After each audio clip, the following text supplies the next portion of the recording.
All right, everyone, it's Mark from the Shots Fired podcast. I got 14 years in law enforcement, and many of those years was on a full-time SWAT team.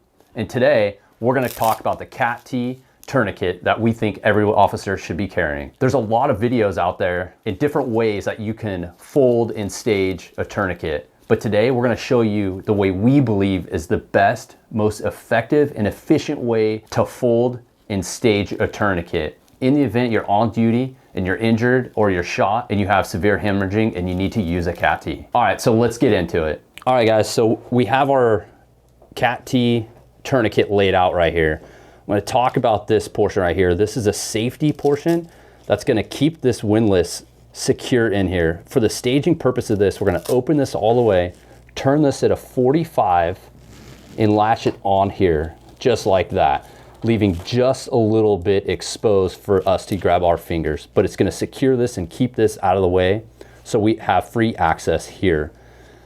For your arm, we're gonna talk about how to stage this for your arm. Gonna open this up, slide it through this first opening.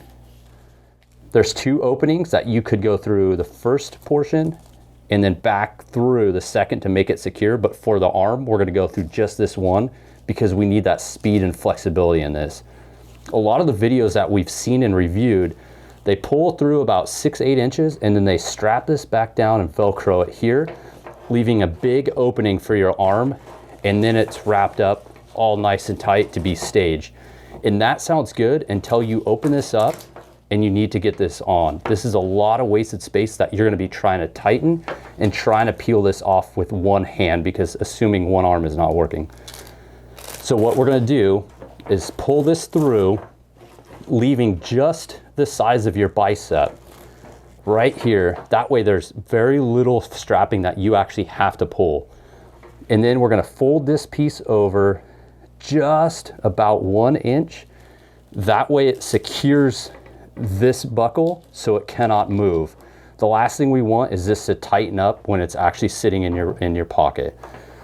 Then you're gonna fold this, move this all the way back, leaving this small red tip right here on the corner.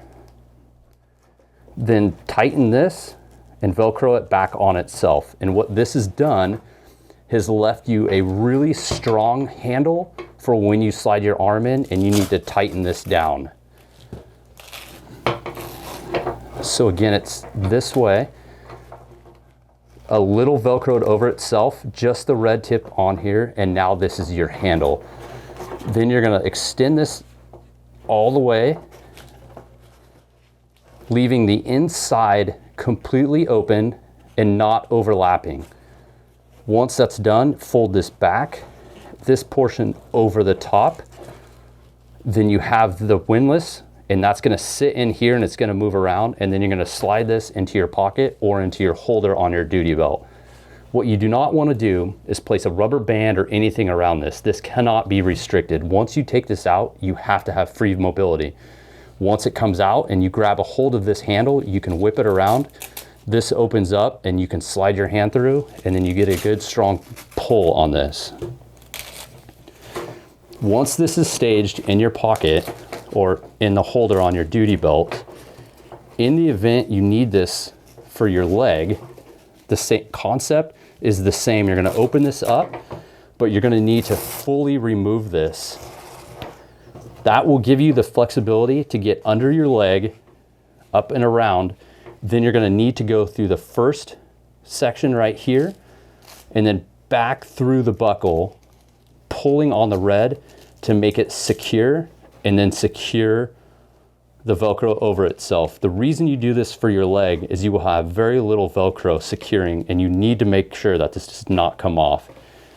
Once either application on your arm or leg is done, you're gonna end up turning this the amount of times that you need until the hemorrhaging has stopped.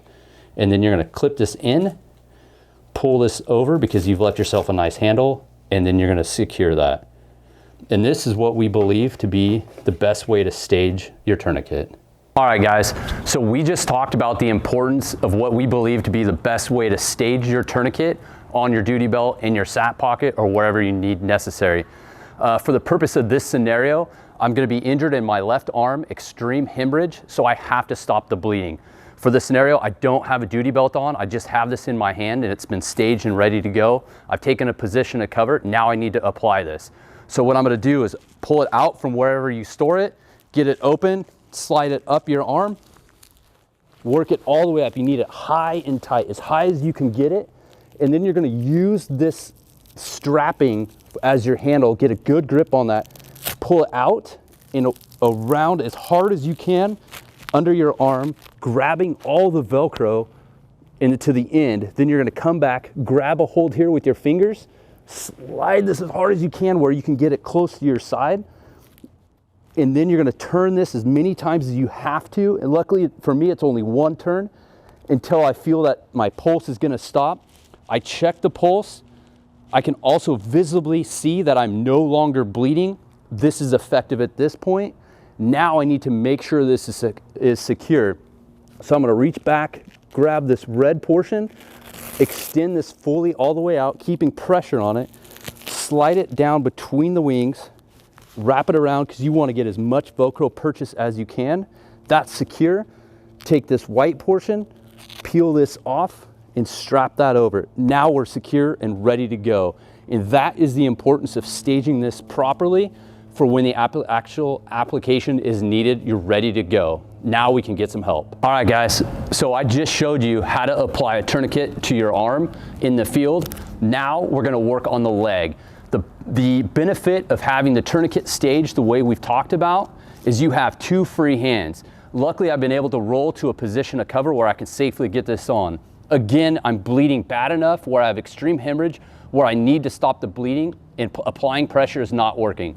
I'm gonna pull my tourniquet out from wherever it's staged, open this up, and now, because I'm laying on the ground and I'm not gonna be able to move my leg, it's gonna take a few extra seconds, but you've gotta grab this tab, rip this thing open, and you just gotta get it apart, shove this under your leg, get it under there, and you need to get this thing as high and tight on your leg as you possibly can. Slide it through the first section, and you're gonna wanna get it through this second section because you're gonna have less Velcro to secure, so you need to have this double support. Grab this, hold on here, and you're pulling as tight as you possibly can to get the Velcro on, and you gotta get it on there tight. Now I can work on the windlass, so I'm gonna turn that as many times as I possibly can. Luckily, in this case, I only need to turn it 3 times. Where I can't go anymore, I'm gonna latch it here, and then I'm gonna visibly look.